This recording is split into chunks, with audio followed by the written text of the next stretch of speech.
আসসালামু আলাইকুম, তাসরিমা নাহিদ আমন্ত্রণ জানাচ্ছি এনটিভির রাতের খবরে। ক্রাউন সিমেন্ট শিরোনাম দেখছিলেন, জানাবো পুরো খবর। স্বরাষ্ট্র উপদেষ্টা জাহাঙ্গীর আলম চৌধুরী বলেছেন, খাগড়াছড়ির গুইমারাতে সন্ত্রাসীদের গুলিতে ৩ জন নিহত হবার ঘটনার তদন্তে একটি উচ্চ পর্যায়ের তদন্ত কমিটি গঠন করা হয়েছে। কমিটির প্রধান করা হয়েছে পার্বত্য চট্টগ্রাম বিষয়ক উপদেষ্টাকে। রাতে রাজধানীর বাড়িধারায় পূজা মণ্ডপ পরিদর্শন শেষে সাংবাদিকদের এক প্রশ্নের জবাবে এসব কথা বলেন স্বরাষ্ট্র উপদেষ্টা। সেনাবাহিনী এক মেজর সহ 13 জন সৈনিক মানে সেনাবাহিনীর সদস্য এবং ওই গুইমারা যে ওসি এবং আরও প্রায় 5-6 জন পুলিশ সদস্য আহত হয়েছে। কিছু ব্যবস্থা নেওয়া হয়েছে এবং কিছু ফোর্সও করা হয়েছে। সবসময় একটা কোনো অনুষ্ঠানের আগে মানে কিছু সংখ্যক সন্ত্রাসী থাকে, তারা এটাকে একটু অন্য খাতে প্রবাহিত করার চেষ্টা করে। তা আপনারা যদি সবাই সহযোগিতা করেন তো এটা হবে। ত্রয়োদশ জাতীয় সংসদ নির্বাচন সুষ্ঠু করতে নির্বাচন কমিশন প্রতিশ্রুতিবদ্ধ বলে জানিয়েছেন প্রধান নির্বাচন কমিশনার এএমএম নাসির উদ্দিন। নির্বাচনী সংলাপের প্রথম দিনে সুশীল সমাজের প্রতিনিধি ও শিক্ষাবিদদের সাথে নির্বাচনী সংলাপে তিনি এসব কথা বলেন। আনুষ্ঠানিকতা নির্ভর সংলাপ না করে সবার পরামর্শ আমলে নিয়ে কাজ করার প্রতিশ্রুতিও দেন তিনি। নূর হোসেনের রিপোর্ট। ত্রয়োদশ জাতীয় সংসদ নির্বাচনকে সামনে রেখে নির্বাচনী সংলাপ শুরু করেছে নির্বাচন কমিশন। প্রথম দিনে সুশীল সমাজের প্রতিনিধি, শিক্ষাবিদ ও গবেষকদের সঙ্গে দিনভর আলোচনা করেন প্রধান নির্বাচন কমিশনার সহ নির্বাচন কমিশনারগণ। সংলাপে উঠে আসে আগামী নির্বাচন ঘিরে নানা শঙ্কার কথা। কোনো পক্ষের সঙ্গে আপোষ না করে নিরপেক্ষভাবে কাজ করতে নির্বাচন কমিশনের প্রতি আহ্বান জানান আলোচকরা। বলেন, এই নির্বাচনের মধ্য দিয়ে নতুন বাংলাদেশের ভিত্তি তৈরি হবে।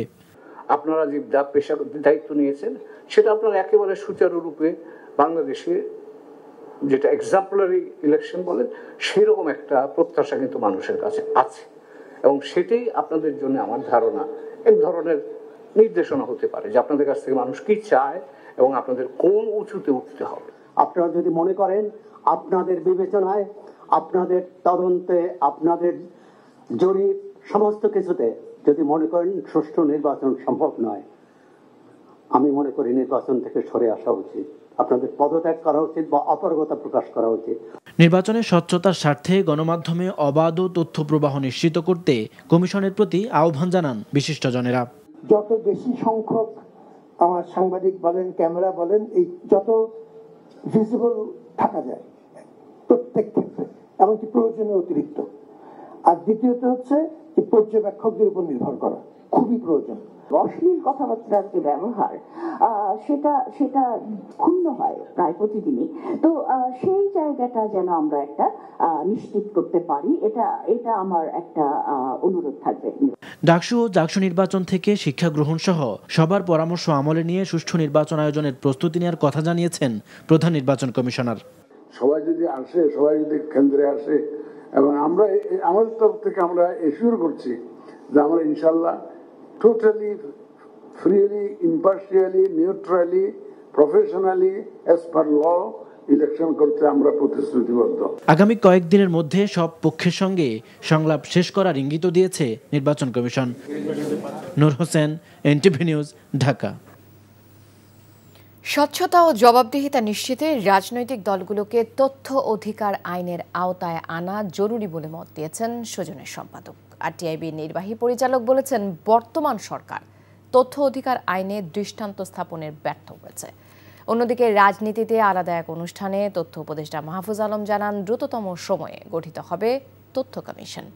জুবায়ের প্রধানের রিপোর্ট। আন্তর্জাতিক তথ্য অধিকার দিবস উপলক্ষে গুলশানের একটি হোটেলে তথ্য অধিকার ফোরামের এই সেমিনারে বক্তারা বলেন, তথ্য জানার অধিকার ক্রমেই বিপজ্জনক হয়ে উঠছে। বারবার তথ্য কমিশন গঠনের তাগিদ দিলেও তা গঠিত হয়নি। তারা বলেন, রাজনৈতিক দলগুলোকে তথ্য অধিকার আইনের আওতায় আনা গেলে নিশ্চিত হবে জবাবদিহিতা। আমাদের তথ্য অধিকার কমিশন এখন মৃত। তো আমি আশা করি যে সরকার তথ্য অধিকার কমিশন গঠন করবে, যারা নির্দলীয় সেরকম এবং সাহসী ব্যক্তিদের তাদেরকে নিয়েই তথ্য কমিশন গঠন করবে। সরকারের পক্ষ থেকে তথ্য অধিকার আইনটার প্রয়োজনীয় সংস্কার করা হচ্ছে না, সুনির্দিষ্ট দাবি সত্ত্বেও, এবং তারা নিজেরাই জানে যেটা অপরিহার্য। শুধু তাই নয়, তথ্য কমিশনটা গঠিত হয় নাই 1 বছরের বেশি সময়। এই রাইট টু ইনফরমেশন এটা একটা গুরুত্বপূর্ণ অংশ। আমাদের যে লিগ্যাল এইড আছে বিভিন্ন জেলায়, লিগ্যাল এইড সার্ভিস বা লিগ্যাল এইড অফিসগুলো আছে, এটার কাজ কি অনেক জায়গায় পাবেন না। এদিকে সিরডাপ মিলনায়তনে গণমাধ্যম বিষয়ক এক অনুষ্ঠানে তথ্য উপদেষ্টা মাহফুজ আলম জানান 2-3 মাসের মধ্যেই সাংবাদিকতা সুরক্ষা আইন করা সম্ভব। আমার জন্য আমি মনে করি সাংবাদিকতা সুরক্ষা আইন এটা আমার জন্য করা পসিবল, কিন্তু প্রক্রিয়াটা 2-3 মাসের। তো আমার কাছে 2-3 মাস হয়তো নাই, কিন্তু আমরা শুরু করে দিয়ে যাব, 2-3 মাসের ভিতরে এটা হয়ে যাবে। একটা সময় পর্যন্ত মন্ত্রণালয়ের ভিতরে অনেক স্টেক হোল্ডার তো আছে, উনি যেটা বলেন দৃশ্যমান অদৃশ্যমান স্টেক হোল্ডার। আওয়ামী লীগের যে প্রশাসনিক কাঠামো এটাকে আপনি বদল করতে হলে ওখানে তো লোক লাগবে, আপনি তো এটা খালি রাখতে পারেন না। ফলে এটা হয়েছে এরকম যে এটা যে স্পষ্টভাবে যে এই দুই দলে ভাগ হয়েছে এরকম না, আরো অন্যান্য দলের সুবিধা পাইছে। অনুষ্ঠানে গণমাধ্যম সংস্কার নিয়েও কথা বলেন বক্তারা। গণমাধ্যমের স্বাধীনতা নিয়ে এদিকে বিকেলে রাজধানীর তথ্য কমিশন ভবনে অন্য এক সেমিনারে তথ্য উপদেষ্টা বলেন, আমূল পরিবর্তন না হলেও সরকার দেখিয়েছে সংস্কার সম্ভব, যা চালিয়ে নেওয়ার দায়িত্ব পরবর্তী নির্বাচিত সরকারের। জুবায়ের প্রধান, এনটিভি নিউজ, ঢাকা। আগামী জাতীয় নির্বাচনে শুধু পর্যবেক্ষণ নয়, নির্বাচনকে সুষ্ঠু ও নিরপেক্ষ করতে ইউরোপীয় ইউনিয়নের প্রতিনিধিদের কাছে সহযোগিতা চেয়েছেন জামায়াতে ইসলামের আমির ডক্টর শফিকুর রহমান। সকালে দলের বসুন্ধরার কার্যালয়ে স্পেনের রাষ্ট্রদূত গ্যাব্রিয়েল সেস্তিয়াগা ও জোয়া ডি চিনচেক্রো ব্রেকফাস্টের সাথে সৌজন্য সাক্ষাতের সময় এমন সহযোগিতা চান জামায়াতের আমির। এ সময় একটি গ্রহণযোগ্য নির্বাচন অনুষ্ঠানে ইইউ এর কাছে কারিগরি সহযোগিতাও চান ডক্টর শফিকুর। এ সময় জুলাই সনদের ভিত্তিতে আগামী ফেব্রুয়ারিতে নির্বাচনে যেতে জামায়াত সম্মত বলেও রাষ্ট্রদূতের কাছে জানান তিনি। সাক্ষাৎ শেষে সংবাদ সম্মেলনে জামায়াতের সেক্রেটারি জেনারেল মিয়া গোলাম পরওয়ার সাংবাদিকদের এসব কথা বলেন।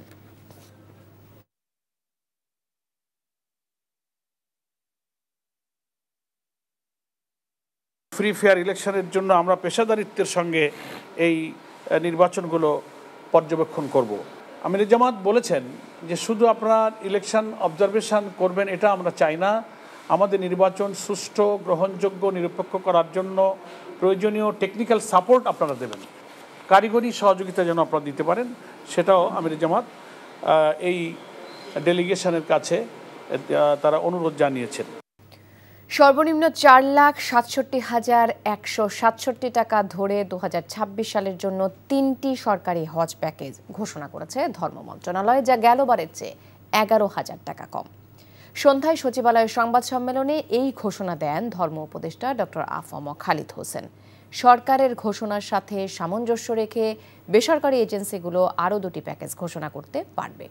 এবছর 18 এপ্রিল হজ ফ্লাইট শুরু হবে এবং বাংলাদেশ থেকে 1,27,198 জন হজ পালন করতে পারবেন, জানাচ্ছেন রোকনউদ্দিন। চাঁদ দেখা সাপেক্ষে 2026 সালের 26 মে পবিত্র হজ অনুষ্ঠিত হতে পারে।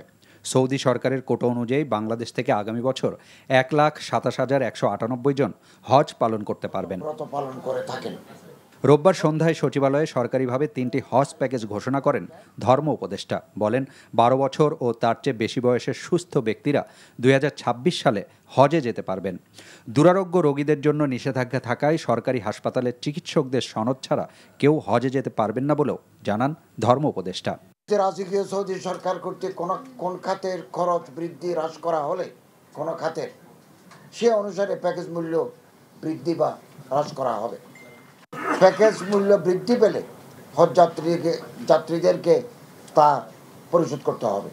গত বছর বিমান ভাড়া ছিল 1,67,820 টাকা। এবছর বিমান ভাড়া নির্ধারণ করা হয়েছে 1,54,830 টাকা। অর্থাৎ এবছর হজ যাত্রী প্রতি বিমান ভাড়া 12,990 টাকা কম। এ সময় বেসরকারি এজেন্সিগুলোর জন্য একটি হজ প্যাকেজ নির্ধারণ করে দেওয়া হয়। তবে এছাড়া আরও 2টি, যার মধ্যে একটি সরকারি সর্বনিম্ন প্যাকেজের চেয়ে কম ও আরেকটি সেবার মান অনুযায়ী তারা ঘোষণা করতে পারবেন বলে জানান ধর্ম উপদেষ্টা। হজ এজেন্সি সমূহের জন্য বেসরকারি মাধ্যমের সাধারণ হজ প্যাকেজ শিরোনামে একটা প্যাকেজ আমরা নির্ধারণ করেছি। এই প্যাকেজের খরচ ধরা হয়েছে 5,09,185 টাকা। সরকার কর্তৃক অনুমোদিত এই প্যাকেজটি গ্রহণ করে এজেন্সি সমূহ অতিরিক্ত 2টি প্যাকেজ ঘোষণা করতে পারবে। 70 বছরের ওপরে কেউ হজে যেতে চাইলে 50 বছরের নিচের কাউকে সাথে নিতে হবে বলে জানানো হয় সংবাদ সম্মেলনে। আগামী বছর 18 এপ্রিল শুরু হবে হজ ফ্লাইট, আর এবছরের 12 অক্টোবর হজের নিবন্ধন কার্যক্রম শেষ হওয়ার কথা। রকনউদ্দিন, এনটিভি নিউজ, ঢাকা। জাতীয় নির্বাচনের আগে পূর্ব ঘোষিত অমর একুশে বইমেলা আয়োজন থেকে সরে দাঁড়ালো বাংলা একাডেমি। স্বরাষ্ট্র মন্ত্রণালয়ের পাঠানো এক চিঠির প্রেক্ষিতে রোববার এই সিদ্ধান্ত নেওয়া হলো। তবে নির্বাচনের পরে কবে বইমেলা অনুষ্ঠিত হবে তা অংশীজনের সাথে আলোচনা করে সিদ্ধান্ত নেওয়া হবে বলে এনটিভিকে জানিয়েছেন বাংলা একাডেমির মহাপরিচালক অধ্যাপক মোহাম্মদ আজম। HM মেহেদী হাসান জানাচ্ছেন বিস্তারিত। জাতীয় নির্বাচন ও পবিত্র রমজানকে মাথায় নিয়ে প্রকাশকদের দাবিতে 1.5 মাস এগিয়ে আসে 2026-এর অমর একুশে বইমেলা। বাংলা একাডেমির সিদ্ধান্ত নেয় মেলা হবে এবছরের 17 ডিসেম্বর থেকে পরের বছর 17 জানুয়ারি পর্যন্ত। তবে সেই সিদ্ধান্ত পরিবর্তিত হচ্ছে। নির্বাচনের কাছাকাছি সময়ে নিরাপত্তা ইস্যু, সোহরাওয়ার্দী উদ্যান পাওয়া না পাওয়ার হিসাবসহ নানা ইস্যুতে বইমেলা আয়োজনে বাদ সেধেছে স্বরাষ্ট্র মন্ত্রণালয়। মন্ত্রণালয়ের এক সভায় নির্বাচনে আগে কোনোভাবেই মেলা না করার ব্যাপারে আলোচনা হয়। সেই সভার রেজুলেশন আনুষ্ঠানিকভাবে হাতে পাওয়ার পর বাংলা একাডেমি আগের সিদ্ধান্ত থেকে সরে আসে। এটা প্রকাশক সমিতির লিখিত চাওয়ার ভিত্তিতে এবং মন্ত্রণালয়ের সঙ্গে আলাপ করে আমরা করেছিলাম। এখন স্বরাষ্ট্র মন্ত্রণালয় থেকে আমরা একটা তাদের মিটিংয়ের রেজুলেশন পেয়েছি, যেখানে আমাদেরকে তারা বলেছেন যে মেলা নির্বাচনের পরে করতে হবে। তো সেই অনুযায়ী আমাদেরকে আসলে আগের তারিখটা স্থগিত করতে হবে। নির্বাচনের পরে কবে হতে পারে বইমেলা সেই বিষয়ে সিদ্ধান্ত নিতে শিগগিরই অংশীজনদের নিয়ে আলোচনায় বসবে বাংলা একাডেমি। মানে ওই তারিখটা স্থগিত করা হয়েছে এবং পরে মেলার সংশ্লিষ্ট পক্ষগুলোর সঙ্গে আলাপ করে আমরা নতুন তারিখ নির্ধারণ করব। তবে ডিসেম্বরে না হলেও নির্বাচনে আগেই মেলা আয়োজনের পক্ষে প্রকাশকরা। নির্বাচনের পরে বইমেলা আয়োজনে ক্ষতির সম্মুখীন হবেন বলে জানান তারা। ফেব্রুয়ারি মাসে নির্বাচন এবং রমজান দুটো মিলায় ওই সময় মেলাটা খুব ভালো হবে বলে আমার মনে হয় না। আর একটা হতে পারে যে জানুয়ারির 5 তারিখ থেকে ফেব্রুয়ারি 5 তারিখ পর্যন্ত। জানুয়ারির প্রথম সপ্তাহে 1 তারিখ থেকে যদি 15 তারিখ শেষ হয় তাহলে নির্বাচন আমাদের কোনো এফেক্ট করলো না। আমরা একটু প্রস্তুতির সময় পেলাম, তারপর 26-এর বেলা 26-এই হলো। আমি এখনো পর্যন্ত মনে করি যে এটা পুনর্বিবেচনা করা দরকার, যে ডিসেম্বরে এবং একই বছরে 2 বার মেলা হওয়ার কোনো যৌক্তিকতা আমার কাছে নেই। ব্যক্তিগতভাবে আমি মনে করি প্রকাশক হিসেবে সেটা আমার মনে হয় জানুয়ারি হলে সেটা চলে। নির্বাচনের পর আগামী বছর বইমেলা আদৌ হবে কিনা এমন শঙ্কা প্রকাশ করেন তারা। HM মেহেদী হাসান, এনটিভি নিউজ, ঢাকা।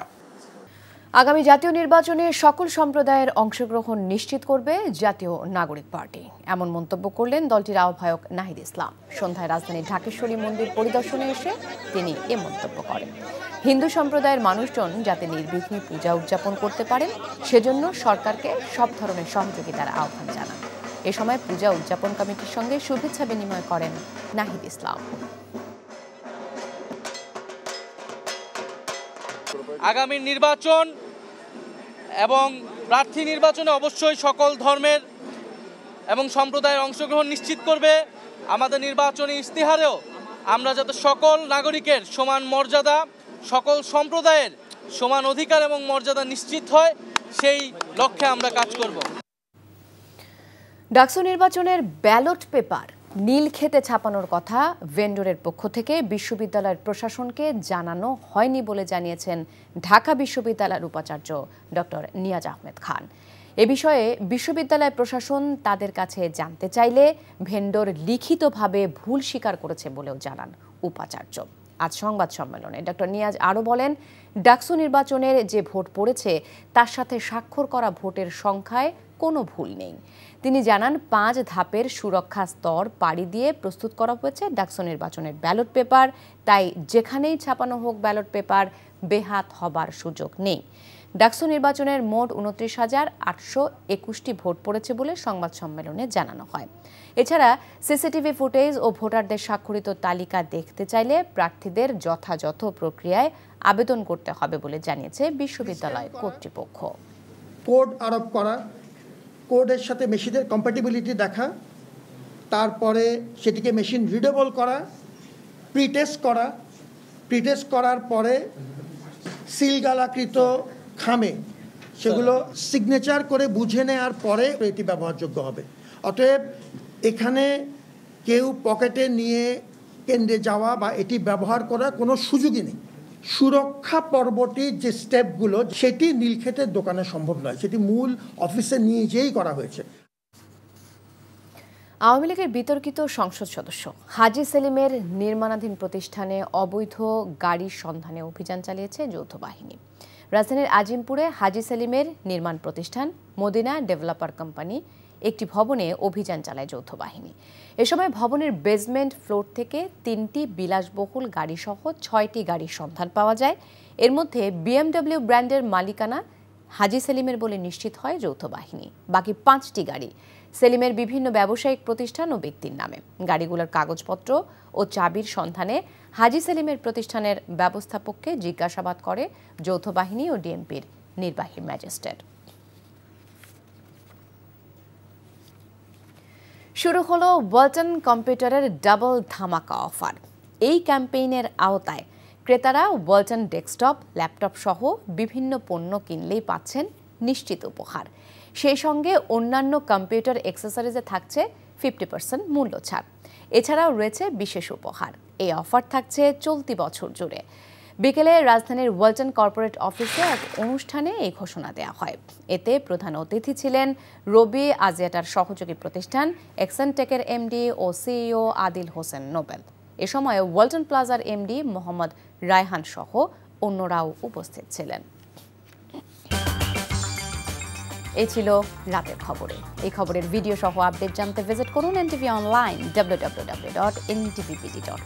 এছাড়াও এনটিভির জনপ্রিয় সব অনুষ্ঠান ও খবরের আপডেট জানতে ভিজিট করুন আমাদের ইউটিউব ও ভেরিফাইড ফেসবুক পেজে। রাত 1টায় মধ্যরাতের খবর দেখার আমন্ত্রণ রইল। ধন্যবাদ সবাইকে।